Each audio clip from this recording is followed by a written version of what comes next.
আম পান্না বানাবো। এখানে দুটো কাঁচা আম নেওয়া হয়েছে। তো আমগুলো বোটার সাইডে কেটে বাদ দিয়ে দিচ্ছি, আর এটা খোসা শুদ্ধই সেদ্ধ বসাবো।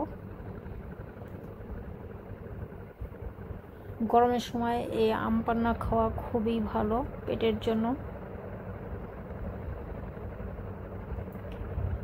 এটা খাওয়ার পর মনে হয় যেন জান ফিরে এসেছে।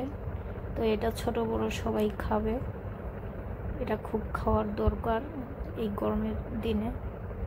তো এখানে আমি 1 কাপ জল দিয়ে এটা সেদ্ধ বসিয়ে দিচ্ছি। আম দুটো আমি কম করেই বানাচ্ছি, দুটো আমই আমার লাগবে।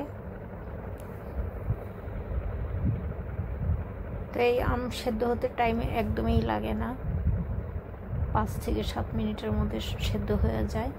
তো এই তো আমি একবার উল্টো করে দিচ্ছি, আম দুটো সেদ্ধ হয়ে গেছে। আমি একটা কাঁটা দিয়ে চেক করে দেখছি, সেদ্ধ হয়ে গেছে। আম সেদ্ধ হতে বেশি টাইম লাগে না। তো আমগুলো এখনো গরম আছে,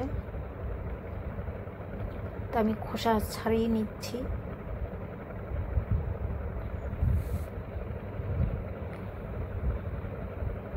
তো এই খোসার থেকেই এই গরম অবস্থায় চামিচ দিয়ে কেচে বার করে নিতে হবে।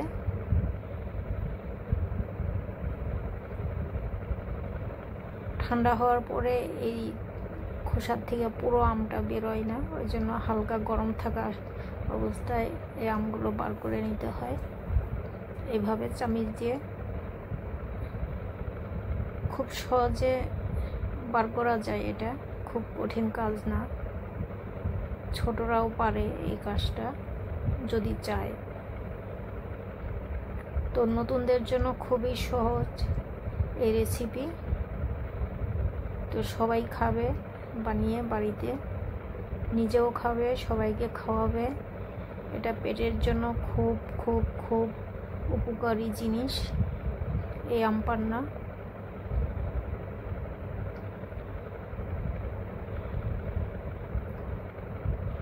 তো খুব গরম, ধরতে অসুবিধা হচ্ছে। তো এই গরম অবস্থাতে আমি খোসার থেকে ছাড়িয়ে নিচ্ছি, আঠির থেকে পরে ছাড়ানো যাবে, নাহলে এই খোসাটা পরে পুরোটা বার করতে পারবো না। খুব অল্প সময়ের মধ্যে খুব কম উপকরণ দিয়ে এই আম পান্না তৈরি হয়ে যায়, কেউ মিস করবে না এই গরমকালে। এটা খেতে যেমন টেস্টি, পেটের জন্য খুব উপকার, বারবার বলছি। যারা ছোট আছো, নতুন রাঁধুনি, নতুন যাদের জন্য কঠিন মনে হয়, তাদেরকে আমি বারবার বলে দিচ্ছি।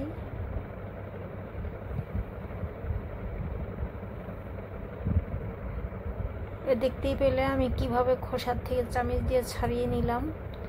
খুব গরম ছিল, ওই জন্য ধরতে অসুবিধা হচ্ছিল একটু।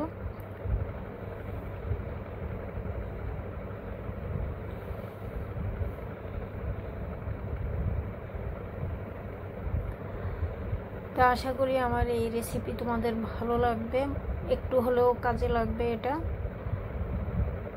যদি ভালো লাগে লাইক অ্যান্ড সাবস্ক্রাইব করবে, শেয়ার করবে বেশি বেশি।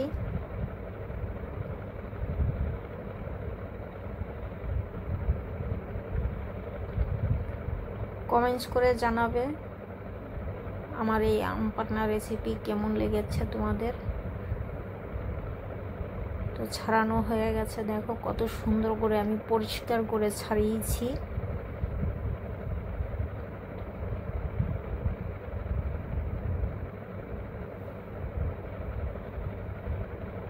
তো এখন আঠির থেকে আমি ছাড়িয়ে নিচ্ছি ভালো করে আমগুলো। তো এটা মিক্সি জারে দেওয়ার দরকার নেই, এমনিতেই এটা খুব ভালো সেদ্ধ হয়েছে, একদম পুরো হালুয়ার মতো গলে গেছে। আমি চামিচ দিয়েই এটা একটু ম্যাশ করে নিব। ভাবছিলাম মিক্সিতে দেব, আর দেওয়ার দরকার নেই। এই দেখো কত ভালো করে ছাড়িয়ে নিয়েছি। তো তো তোমরাও পারবে আমার চেয়ে ভালো আম পান্না বানাতে। তো এই গরম অবস্থায় আমি এইভাবেই চামিচ দিয়ে একটুখানি ম্যাশ করে নিচ্ছি, এটা আর মিক্সি জারে দেবো না।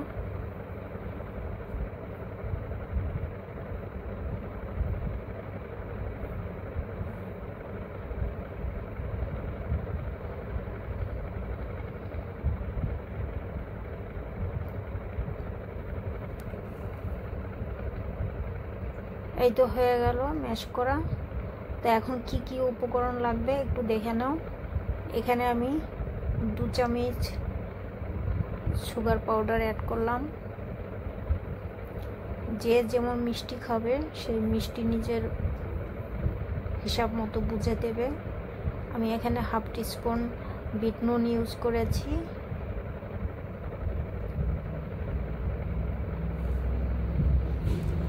হাফ টিস্পুন রেগুলারলি নুন ইউজ করলাম, আর 1/2 টিস্পুন গোলমরিচের পাউডার,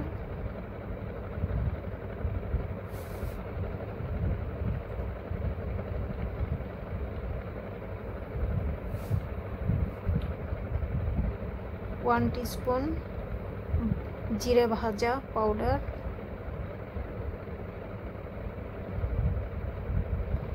আর যে আম সেদ্ধ করেছিলাম সেই আমের জলটা ফেলিনি, এটা কাজে লাগিয়ে নিলাম।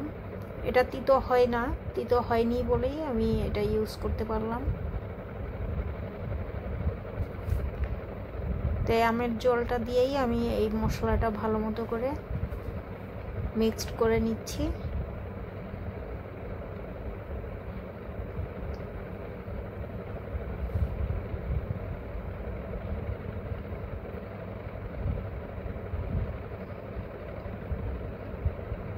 তা আমার এইখানে বেশি লাগবে না, আমি 1 গ্লাসই বানাবো।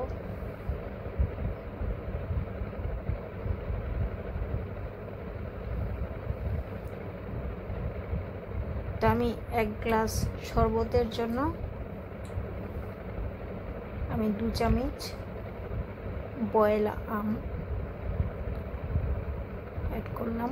তো এখন ভালো মতো করে মিশিয়ে দিচ্ছি সব উপকরণগুলো। এই যে হয়ে গেছে আম পান্না রেডি।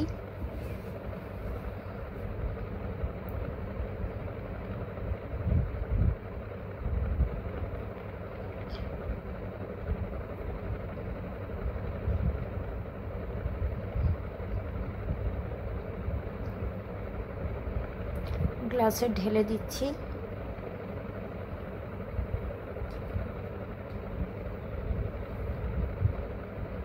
দু চামচের মতো সাইডে রাখলাম। এখানে আইস কিউব ঢেলে দিলাম।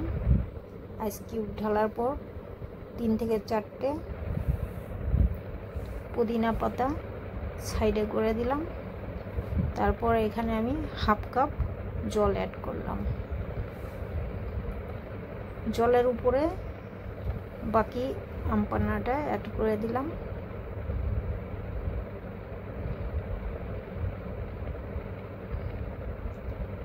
ব্যাস, খাওয়ার জন্য আম পান্না রেডি। উপরে আমি আরও 2 থেকে 3টে আইস কিউব দিয়েছি আর কিছু পুদিনা পাতা। গরমের শরবত একদম রেডি। এটা যে খাবে তার পেট একদম শান্তি। তো এটা ছোট বড় সবাইদেরকে খাওয়াবে, নিজে খাবে, মাঝে মধ্যেই খাবে। খাওয়ার খুব দরকার এই গরমের সময়। তো শরীর খুব কম খারাপ করবে, পেটই খারাপ করে বেশিরভাগ এই গরমের সময়। পেট ভালো রাখার জন্য এটাই একমাত্র অনেক বড় ওষুধ। তো আজকের মতো এখানেই, আবার দেখা হবে অন্য এক রেসিপি নিয়ে। ভালো থেকো, সুস্থ থেকো। আমার চ্যানেল সাবস্ক্রাইব করতে ভুলবে না।